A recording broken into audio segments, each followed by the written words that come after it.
Welcome to Study Companion. Channel को subscribe करें और साथ में बेल आइकन पर क्लिक करें ताकि फ्यूचर में अपलोड होने वाली तमाम वीडियोस का नोटिफिकेशन आपको मिल जाए। अस्सलाम वालेकुम students, how are you? I hope you will be fine. So students, look at page number 197, unit number 7, fundamentals of geometry. Look at exercise 7.3 and question number 6 today. The sides of a polygon are 5 cm, 2 cm, 7 cm, 3 cm and 4 cm. Find the sides of a similar polygon whose side corresponding to 2 cm is 6 cm. What is the ratio of the parameters of these two polygons? अब आपने इसको किस तरह से write करना है, let's check it.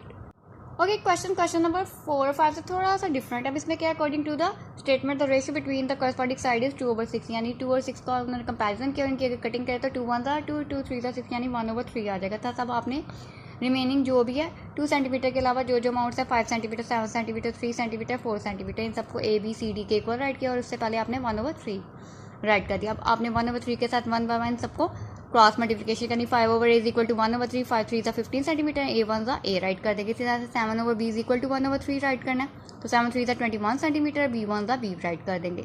Next है आपके पास 3/c इज इक्वल टू 1/3, तो 3 3 9 राइट कर देंगे, 9 सेंटीमीटर आ जाएगा, 1 C राइट कर देंगे। इसी तरह से 4/d इज इक्वल टू 1/3 है, तो आपने 4 3 12 सेंटीमीटर राइट कर देंगे, 1 D राइट कर देंगे। ये आपके पास 4 वैल्यूज आ जाएगी, वाइल ABCD और the rest side of the polygon.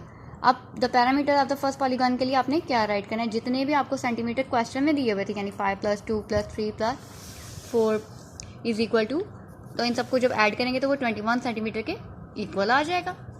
और उसके बाद आपने the parameter of the second polygon, यानी इन सब के जो आंसर्स आए थे, यानी 5 के साथ जब आपने कैलकुलेशन की तो 15 आया, फिर 21 आया, इसी तरह से 9 + 12 और स्टार्ट में ही 6 उन्होंने दे दिया हुआ था 2 सेंटीमीटर के साथ, तो इन सबको जब ऐड किया तो वो 63 आ गया।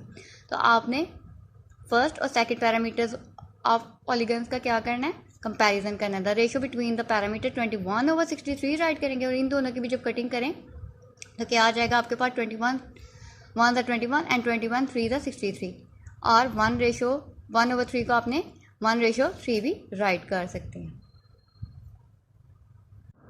ओके, बात करते हैं क्वेश्चन नंबर 7 की, what are the congruent pairs of the corresponding side and corresponding angles.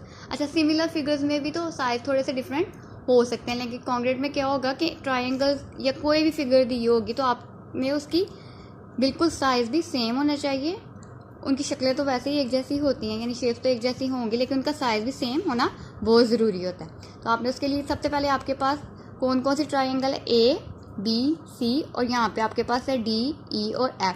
अब उन्होंने कहा है आपने इनकी बतानी है क्या क्या साइड है। सबसे पहले आपने, अगर इसकी ये साइड है तो आपने इस फिगर की भी इसी साइड को कंपेयर करना है, तो AB is equal to DE, जैसे कि आपने आंसर में भी राइट किया, AB वो DE के इक्वल राइट कर। इसी तरह से अब आपने AC है, AC को जो बेस लाइन है DF इसकी होगी। इसी तरह से अगर आपने इसकी B और C साइड है तो इसकी EF या FE, कुछ भी अल्फ़ाबेट्स में आपने राइट कर दी। ये दोनों आपने दोनों फिगर्स की तीनों साइड्स बता दी। अब एंगल्स कौन कौन से हैं, एंगल्स के लिए आप क्या करेंगे, एंगल्स के लिए यहाँ पे बताएंगे इसका एंगल A है तो इसका एंगल D है, इसका एंगल F है तो इसका एंगल C है। इसी तरह से अगर इसका एंगल B है तो इसके सामने इसका एंगल E होगा। इसी तरह से आपने इन्हें एंगल्स के साइन के साथ राइट कर देना है, और ये क्वेश्चन नंबर 7 का आपको आंसर शो हो जाएगा।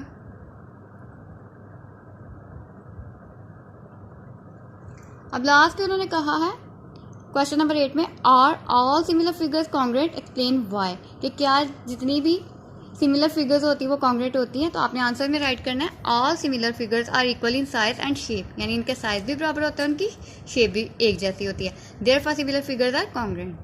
लेकिन अगर ये क्वेश्चन थोड़ा सा अपोजिट हो जाए कि क्वेश्चन नंबर 9 में पूछा है are all congruent figures are similar, explain why, तो आपने क्या राइट कर देना है क्वेश्चन नंबर 9 के आंसर में, all congruent figures have same shape but different in size, यानी इनकी शेप तो सेम होगी लेकिन साइज डिफरेंट हो सकता है। Therefore congruent figures are not similar, यानी ये दो डिफरेंट क्वेश्चन के डिफरेंट आंसर्स हो जाएंगे। इसलिए जब भी आपको पास कोई क्वेश्चन है तो आपने इसको ध्यान से रीड करके फिर आंसर देंगे।